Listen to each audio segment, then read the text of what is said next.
제 집 거실에 제가 한 번도 초대한 적 없는 사람들이 앉아 있었습니다. 시어머니, 시누이 남편, 그리고 시동생까지. 식탁 위에는 제가 환자 보호자한테 감사 선물로 받아 아껴두었던 한우 투플러스 꽃등심이 지글지글 구워지고 있었고, 공기 중에는 고기 기름 냄새와 소주 냄새가 뒤섞여 있었습니다. 제가 10년 동안 심장수술실에서 한 땀 한 땀 모아 산 강남 펜트하우스 40평 넘는 그 집에서 저는 초대받지 못한 손님이 되어 있었습니다. 저는 36살 서윤아입니다. 서울의 한 대학병원에서 흉부외과 전문의로 일하고 있고, 전공은 심장 판막 수술입니다. 하루에 길면 12시간씩 수술실에 서 있고, 한 달에 평균 30건 이상의 수술을 집도합니다. 손끝 하나에 사람 목숨이 왔다 갔다 하는 일을 10년 넘게 해왔습니다. 그렇게 번 돈으로, 아니 정확히 말하면 그렇게 잠을 줄이고 밥을 거르고 신경을 갈아 번 돈으로 작년 봄에 이 집을 샀습니다. 대출 한 푼 없이 제 명의로 등기부등본에 오로지 제 이름 석자만 박혀있는 그런 집이었습니다. 남편 김도연 씨는 40살, 중견 기업 총무팀 과장입니다. 결혼한 지 4년 차, 연봉은 제 5분의 1 정도 됩니다. 처음에는 그게 문제가 아니라고 생각했습니다. 돈이 사람의 전부는 아니니까요. 제가 수술로 몸이 녹초가 되어 집에 들어오면 따뜻한 된장국을 끓여놓고 기다려주던 사람, 제 손을 잡고 유나야, 네가 구한 그 환자 생각하면 나도 뿌듯해라고 말해주던 사람, 그랬던 사람이었습니다. 적어도 이 집을 사기 전까지는. 그 일이 있기 일주일 전 친정 엄마에게서 전화가 왔습니다. 유나야, 엄마 서울 한번 올라가도 되니? 네 새 집 구경 좀 하고 싶어서. 엄마는 부산에서 혼자 사십니다. 아빠가 돌아가신 지 벌써 7년. 저는 외동딸이고 엄마한테는 제가 전부입니다. 펜트하우스를 산 지 거의 1년이 다 되어 가는데 엄마는 아직 한 번도 제 집에 와본 적이 없었습니다. 남편이 계속 미루자고 했거든요. 이사 정리가 덜 됐다, 회사 일이 바쁘다, 자기가 요즘 너무 피곤하다. 저는 그 말들을 다 믿었습니다. 바보같이. 엄마, 다음 주 주말에 올라와. 내가 KTX 표 끊어놓을게. 전화를 끊고 저녁에 남편한테 말을 꺼냈습니다. 다음 주에 친정 엄마가 집에 오실 거라고. 그때 남편의 얼굴이 순식간에 굳어지는 걸 저는 분명히 봤습니다. 유나야, 그게 다음 주는 좀 힘들 것 같은데. 왜? 당신 출장 있어? 그게 아니라 장모님 오시면 나 공황장애 올 것 같아서. 저는 제 귀를 의심했습니다. 공황장애요? 남편은 한 번도 공황장애 진단을 받은 적이 없습니다. 제가 의사인데 그걸 모를 리가 없죠. 남편은 고개를 숙이고 떨리는 목소리로 말을 이어갔습니다. 장모님이 오시면 왠지 모르게 숨이 막히고 심장이 빨리 뛴다고 얼마 전에 정신과에서 상담을 받았는데, 의사가 당분간 스트레스 받는 사람과의 접촉을 피하라고 했다고. 그래서 이번에만 좀 양해해달라고. 처음에만, 딱 처음에만. 어이가 없었습니다. 우리 엄마는 제가 아는 사람 중에 제일 조용하고 예의 바른 분입니다. 결혼식 때도 시댁 어른들한테 깍듯이 하셨고, 명절에 선물 보낼 때도 시어머니가 좋아하시는 홍삼 세트를 직접 골라 보내셨던 분입니다. 그런 엄마가 공황장애를 유발한다니요. 하지만 저는 남편이 안쓰러웠습니다. 4년을 같이 산 사람이 저렇게까지 말하는데 혹시 제가 모르는 스트레스가 있었던 건 아닐까 싶었습니다. 알았어. 엄마한테는 내가 잘 말씀드릴게. 당신이 좀 괜찮아지면 그때 모시지 뭐. 저는 그날 저녁 엄마한테 전화를 걸어 거짓말을 했습니다. 병원에 응급수술이 잡혔다고, 다음 달에 꼭 모시러 부산에 내려가겠다고. 엄마는 서운한 목소리를 애써 감추며 그래, 딸이 바쁘면 어쩔 수 없지 하셨습니다. 전화를 끊고 저는 한참을 울었습니다. 제 돈으로 산 집에 제 엄마를 모시지 못하는 딸, 그게 그 밤의 저였습니다. 그런데 일이 터진 건 그로부터 정확히 일주일 뒤였습니다. 그날 저는 원래 밤 10시까지 수술이 예정되어 있었습니다. 그런데 환자가 갑작스레 상태가 악화되어 응급수술이 취소되고 저는 저녁 7시에 퇴근하게 되었습니다.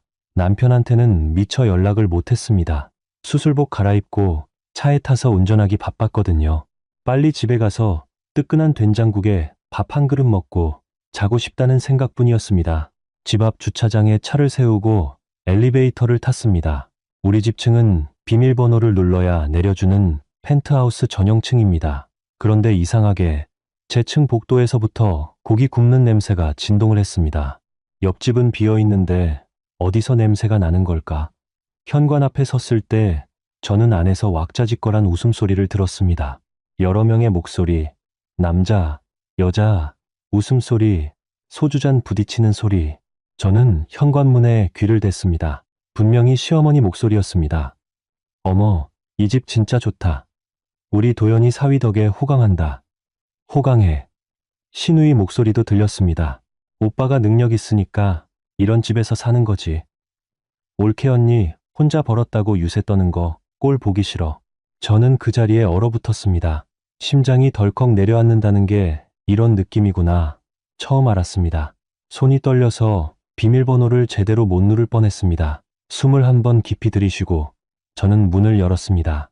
눈앞의 광경은 도저히 믿을 수가 없었습니다. 제 거실, 제가 이탈리아에서 직접 주문한 2천만 원짜리 가죽 소파 위에 시어머니가 양말도 안 벗고 다리를 올리고 앉아 있었습니다. 식탁 위에는 제 한우가 구워지고 있었고 소주병이 5병이나 널브러져 있었습니다. 시누이 남편은 윗도리를 벗고 러닝 차림으로 맥주를 마시고 있었고 시동생은 제 주방에서 냉장고를 열고 뭔가를 꺼내고 있었습니다. 시어머니가 아끼던 제 크리스털 와인잔에 소주를 따라 마시고 있었습니다.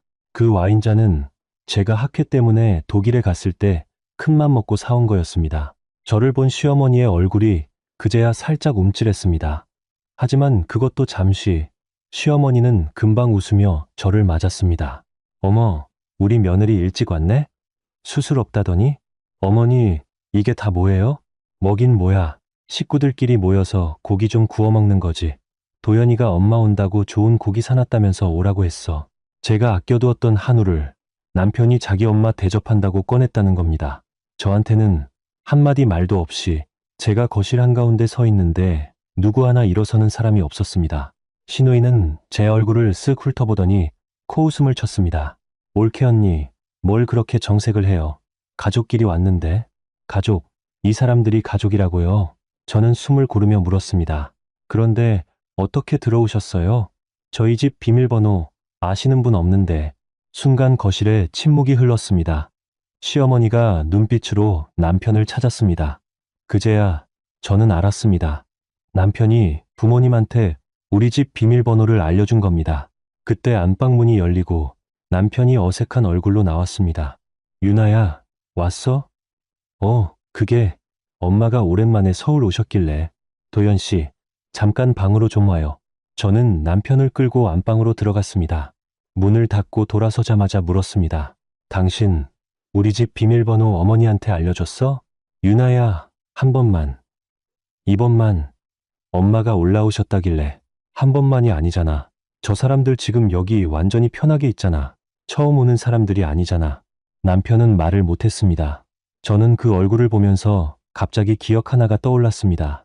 한 달 전쯤 제가 학회 참석하러 제주도에 2박 3일 출장을 갔을 때 돌아와 보니 냉장고에 있던 고등급 한우가 없어져 있었고 제가 욕실에 놓아두었던 백화점 한정판 향수가 사라져 있었습니다. 그때 남편한테 물었더니 남편은 자기가 회사 동료한테 선물로 줬다고 했습니다.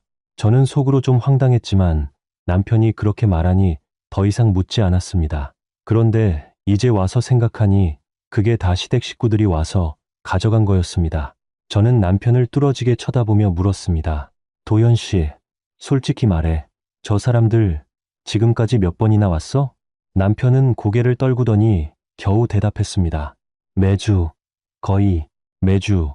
제가 병원에서 12시간씩 수술하는 동안 이 사람들은 제 집에 들어와서 제 물건을 만지고 제 음식을 먹고 제 소파에서 뒹굴고 있었던 겁니다. 매주 1년 가까이. 저는 그 순간에도 폭발하지 않았습니다. 20년 가까이 의사로 살면서 배운 게 있다면 긴급 상황일수록 냉정해져야 한다는 겁니다. 수술실에서 환자의 대동맥이 찢어져도 제 손이 떨리면 그 환자는 죽습니다. 지금이 바로 그런 순간이었습니다. 저는 얼굴 표정을 바꾸고 남편에게 말했습니다. 알았어. 내가 좀 놀라서 그랬나 봐. 식구들 오신 건데 제가 못 본 척 해야죠. 남편은 믿을 수 없다는 얼굴로 저를 쳐다봤습니다. 유나야, 정말이야? 고마워. 저는 미소를 지으며 거실로 나갔습니다. 시어머니가 의기양양한 얼굴로 저를 올려다봤습니다. 저는 공손하게 고개를 숙이고 말했습니다. 어머니, 제가 퇴근하고 바로 오느라 예의가 없었네요. 편히 드세요. 저는 좀 씻고 나올게요. 시어머니는 만족한 얼굴로 고개를 끄덕였습니다. 저는 욕실로 들어가 문을 잠그고 그 자리에 주저앉았습니다. 하지만 울지 않았습니다. 대신 저는 머릿속으로 제 집 구조를 떠올렸습니다. 거실에 설치해둔 보안 카메라 4대, 주방에 1대, 현관에 1대, 모두 제가 이 집에 이사 오자마자 설치한 것들이었습니다.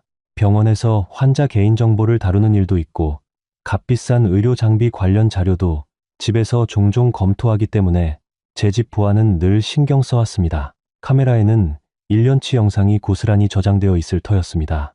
저는 일어나서 샤워를 하고 편한 옷으로 갈아입은 뒤 거실로 나갔습니다. 짐짓 아무렇지도 않은 척 시댁 식구들과 인사를 나누고 시어머니가 따라주는 소주잔을 받았습니다. 하지만 마시지는 않았습니다. 한 모금도. 저는 웃는 얼굴로 대화에 섞여들었지만 머릿속은 칼같이 맑았습니다. 마치 개용 수술 직전의 집중 상태처럼. 그 밤 시댁 식구들이 집에 가려고 일어섰을 때 저는 현관까지 배웅을 나갔습니다. 시어머니가 제 어깨를 툭툭 치며 말했습니다. 며느라, 다음 주에 또 올게. 도연이 생일이잖아. 그때도 좋은 고기 좀 준비해놔. 네, 어머니, 그럼요. 문이 닫히고 저는 현관에 그대로 서 있었습니다. 남편이 제 뒤에서 조심스럽게 말했습니다. 유나야, 고마워. 네가 이해해줘서. 저는 돌아서지 않고 말했습니다. 도연 씨, 오늘은 좀 피곤하니까 안방 말고 서재에서 자죠. 남편은 잠깐 당황한 것 같았지만 곧 알겠다고 했습니다. 저는 안방 문을 잠그고 노트북을 열어 제 보안 카메라 앱에 접속했습니다. 손가락이 떨리는 게 느껴졌지만 저는 숨을 깊이 들이쉬고 지난 석 달치 영상을 날짜별로 열어보기 시작했습니다. 그 밤 저는 잠을 한숨도 못 잤습니다. 카메라 속 영상은 제가 상상했던 것 이상이었습니다. 제가 당직으로 병원에서 밤을 새우던 날, 시어머니가 저희 집에 와서 제 드레스룸으로 직행했습니다.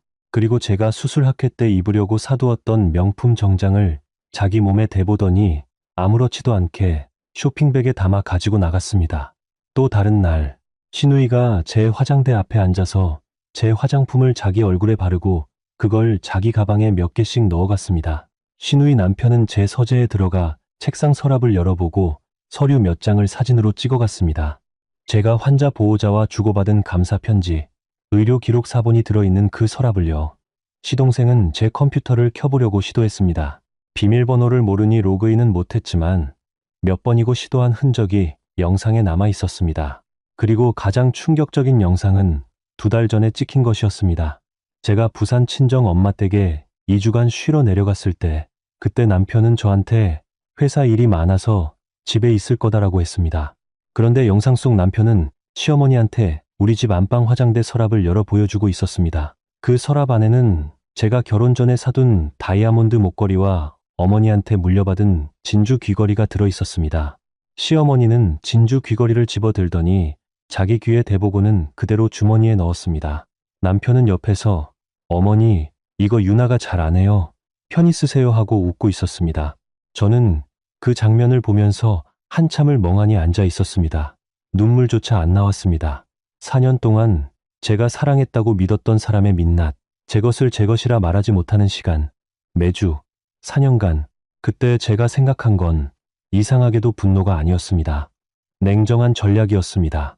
저는 외과의입니다. 환부를 도려낼 때는 한 번에 완전하게 도려내야 합니다. 어설프게 도려내면 재발합니다. 재발하면 환자는 죽습니다. 저는 이 관계를 완전히 단 한 번에 도려내기로 결심했습니다. 다음 날 아침, 저는 평소와 똑같이 출근했습니다. 남편이 아침상에서 제 눈치를 살살 봤지만 저는 따뜻하게 웃으며 어제 어머니 모시느라 고생했지 하고 남편의 손을 잡아주기까지 했습니다. 남편의 얼굴이 환하게 펴졌습니다. 다 풀린 줄 안 겁니다. 병원에 도착하자마자 저는 오전 외래와 오후 수술을 동료 선배에게 부탁했습니다. 선배는 눈치 빠른 분이라 아무것도 묻지 않고 맡아주셨습니다. 저는 그 길로 강남의 유명한 이혼 전문 변호사 사무실로 갔습니다. 고교 동창이 추천해준 곳이었습니다. 변호사님은 제 이야기를 듣고 고개를 여러 번 저었습니다. 서 원장님, 이건 단순한 이혼이 아닙니다. 주거침입, 절도, 사기 혐의까지 다 성립합니다. 보안 카메라 영상이 결정적인 증거가 됩니다. 그리고 이 집이 원장님 단독 명의면 남편분은 여기서 나가야 할 법적 의무가 있습니다. 변호사님, 저는 한 번에 끝내고 싶어요. 다음 주 토요일에 시댁 식구들이 또 올 겁니다. 남편 생일이라고 그날 다 끝내주세요. 변호사님은 잠시 저를 쳐다보더니 고개를 끄덕였습니다. 알겠습니다. 완벽하게 준비해드리겠습니다. 그 주 동안 저는 남편 앞에서 더할 나위 없이 다정한 아내였습니다. 평소보다 일찍 퇴근해서 저녁을 챙겨줬고 남편이 생일에 엄마랑 누나랑 동생이랑 다 부르고 싶다고 했을 때도 웃으며 그래, 좋지. 내가 뭐 준비할까? 하고 물어봤습니다. 남편은 들떠서 메뉴를 불러줬습니다. 한우 꽃등심 5인분, 전복, 랍스터, 시어머니가 좋아하시는 단팥죽, 시누이 남편이 좋아하는 양주 한 병. 저는 그 목록을 꼼꼼히 메모했습니다. 카드로 결제된 내역이 나중에 증거가 될 테니까요. 그리고 그 주 내내 저는 새 열쇠공을 알아두고 경찰서에 방문 예약을 해두고 이사업체 견적도 받아뒀습니다. 친정 엄마한테도 전화를 드렸습니다. 엄마는 제 이야기를 다 듣고 울음을 터뜨렸습니다. 유나야, 엄마가 당장 올라갈게. 아니야, 엄마. 다음 주 토요일 저녁에 올라와. 그때 내가 KTX 특실로 모실게. 그리고 엄마, 그날이 진짜 이 집에 처음 오시는 거야.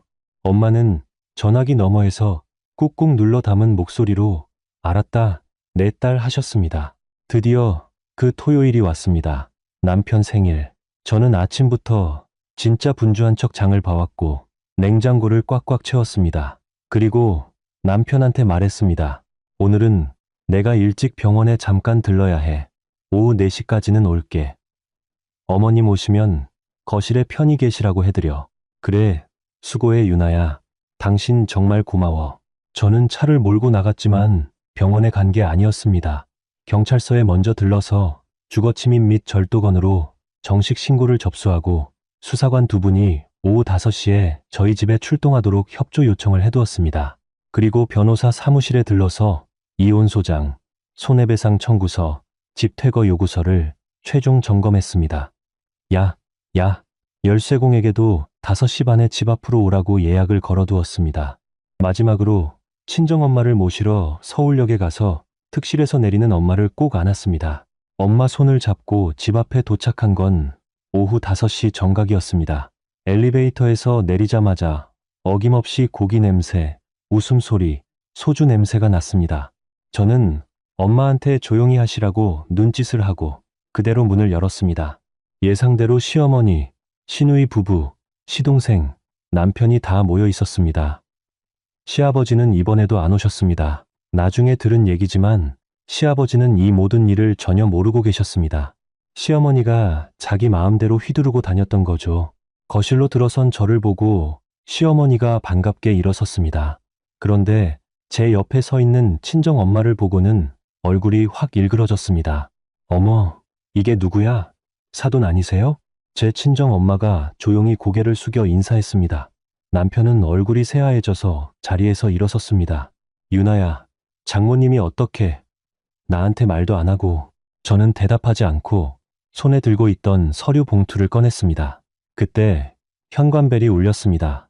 저는 문을 열었습니다. 그때 제복을 입은 경찰관 2분, 이혼 전문 변호사님, 그리고 열쇠공까지 들어왔습니다. 거실의 공기가 얼어붙었습니다. 시어머니의 손에서 소주잔이 떨어져 깨졌습니다. 며느라, 이게 뭐야? 저는 조용히 하지만 또박또박 말했습니다. 어머니, 이 집은 제 명의의 집입니다. 등기부등본에 제 이름만 있습니다. 어머니와 시누이 남편, 시동생, 그리고 제 남편은 지금부터 이 집에 계실 자격이 없습니다. 저는 서류를 하나씩 꺼냈습니다. 등기부등본 원본, 지난 1년간 시댁 식구들의 주거침입 장면이 담긴 USB, 분실 신고가 접수된 제 목걸이, 귀걸이, 정장, 화장품의 목록, 카드 사용 내역, 그리고 마지막으로 이혼 소장. 경찰관이 정중하게 그러나 단호하게 말했습니다. 선생님들, 주거 침입과 절도 혐의로 조사가 필요합니다. 같이 경찰서로 가주셔야겠습니다. 신우이가 비명을 질렀습니다. 야, 올케 언니, 이게 무슨 짓이야. 가족한테 명절도 아니고. 저는 신우이를 똑바로 쳐다봤습니다. 아가씨, 제가 가족이라고 생각했으면 이 자리에 경찰 대신 외식 예약을 했겠죠.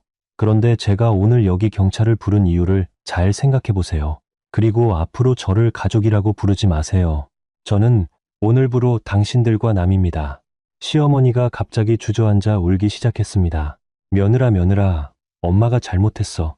우리 도연이 봐서라도 한 번만 용서해줘. 제 친정 엄마가 그 순간 조용히 앞으로 나섰습니다. 7년 전 남편을 먼저 보내고 하나뿐인 딸 하나 믿고 사셨던 저희 엄마. 70살 가까이 되신 엄마가 제 앞에 서서 시어머니를 내려다보며 말씀하셨습니다. 사돈, 저는 제 딸한테 한 번도 이 집에 와본 적이 없었습니다. 초대받지 못해서. 그런데 사돈은 1년을 넘게 제 딸 집에서 제 딸 물건을 만지셨더군요. 저는 사돈을 원망할 자격이 없는 사람입니다. 사돈의 일은 법이 알아서 할 일이고 저는 그저 제 딸을 데리러 왔을 뿐입니다. 거실이 고요해졌습니다.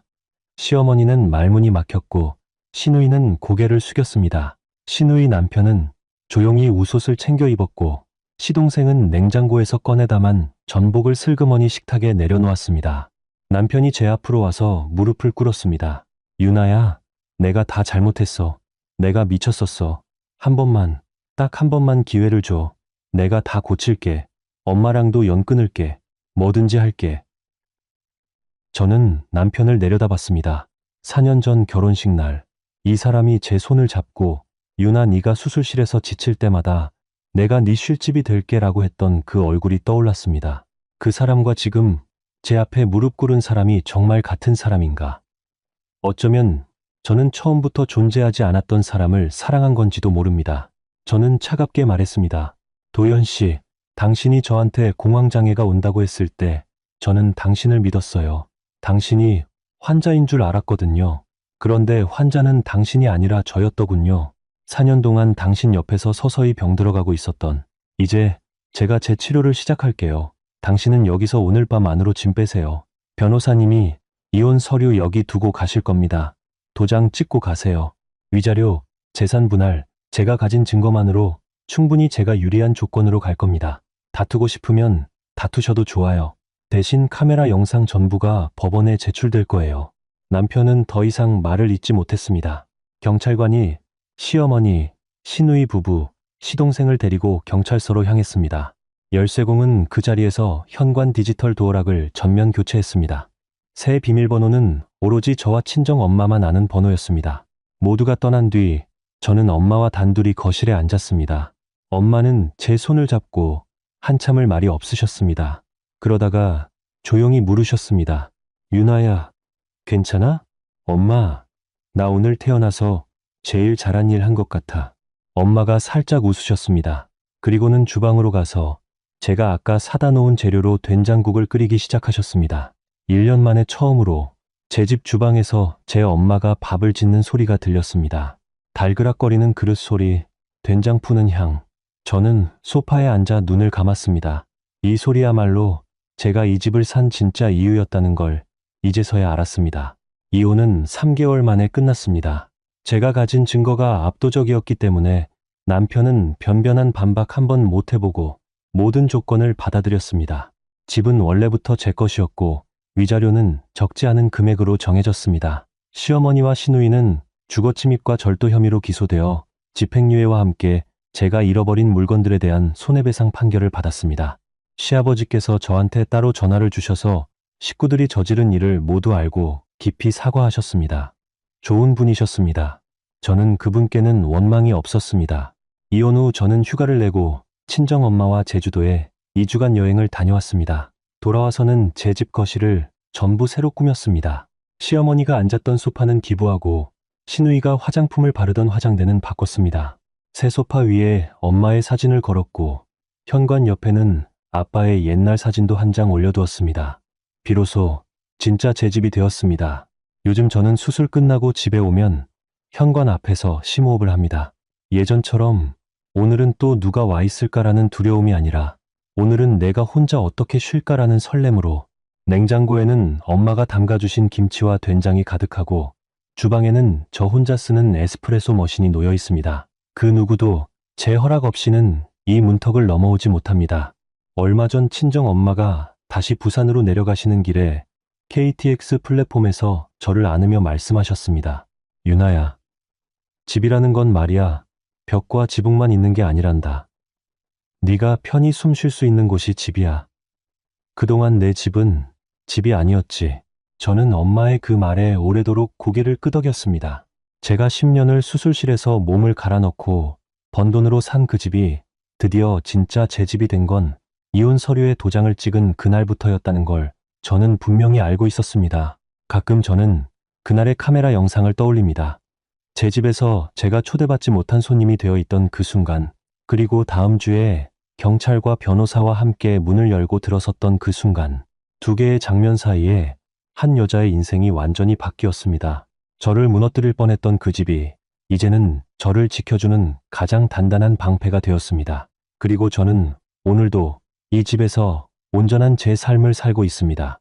이 이야기는 결혼과 가족이라는 이름으로도 한 사람의 집과 재산, 경계와 존엄을 함부로 침범해서는 안 되며, 아무리 가까운 사이라도 타인의 삶을 존중하지 않는 순간 그 관계는 이미 신뢰를 잃는다는 교훈을 전해줍니다. 또한 공동체 안에서는 며느리나 아내의 경제력과 공간을 당연한 희생처럼 여기는 왜곡된 인식을 버리고 각자의 권리와 사생활, 노동의 가치를 분명히 인정하는 태도가 필요하다는 점을 일깨워줍니다. 결국 이런 이야기는 많은 사람들에게 가족 내 주거침해와 경제적 착취, 정서적 배신의 위험성을 알리고 자신을 지키기 위한 기록과 법적 대응, 건강한 거리 두기의 중요성을 전하며 서로의 경계를 존중하는 더 안전하고 성숙한 사회를 만드는 데 의미가 있습니다.